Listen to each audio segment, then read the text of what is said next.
মিটফোর্টের ঘটনায় যা জানালো র‍্যাব।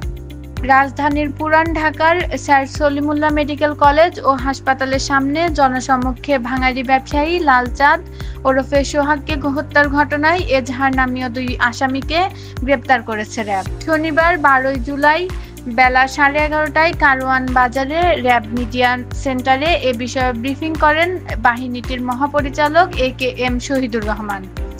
AKM শহীদুর রহমান বলেন, গত 9 জুলাই রাজধানীর স্যার সলিমুল্লাহ মেডিকেল কলেজ মিটফোর্ট হাসপাতালের 3 নম্বর গেটের সামনে ভাঙারি ব্যবসায়ী মোহাম্মদ সোহাগ নামে একজনকে মাথায় ইট দিয়ে আঘাত করে হত্যার ঘটনা ঘটে। ওই হত্যাকাণ্ডের ঘটনায় ভুক্তভোগীর বড় বোন বাদী হয়ে ডিএমপির কোতোয়ালি থানায় একটি হত্যা মামলা দায়ের করে। হত্যাকাণ্ডের রহস্য উদ্ঘাটন ও জড়িতদের আইনের আওতায় নিয়ে আসতে র‍্যাব গোয়েন্দা নজরদারি বৃদ্ধি করে। এরই ধারাবাহিকতায় শুক্রবার 11 জুলাই রাজধানীর কেরানীগঞ্জ এলাকায় অভিযান পরিচালনা করে হত্যাকাণ্ডের সঙ্গে জড়িত 4 নং এজাহার নামীয় আসামি আলমগীর এবং 5 নং এজাহার নামীয় আসামি মনির ওরফে লম্বা মনিরকে গ্রেপ্তার করা হয়।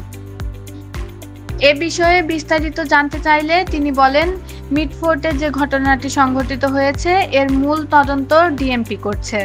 তারাই তদন্ত করে এর সঙ্গে জড়িতদের বের করবে। আমরা ছায়া তদন্তের মাধ্যমে ডিএমপিকে সহায়তা করছি। আমরা আমাদের ছায়া তদন্ত গোপনে চালিয়ে যাচ্ছি।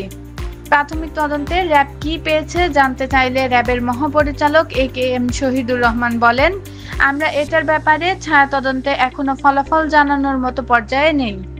আমরা এই অভিযোগের সঙ্গে জড়িত অন্যান্য আসামি যারা আছে তাদের গ্রেপ্তারের জন্য প্রচেষ্টা চালিয়ে যাচ্ছি। এই মামলার যারা মূল তদন্তকারী কর্মকর্তা তারাই এই বিষয়ে ভালো বলতে পারবেন।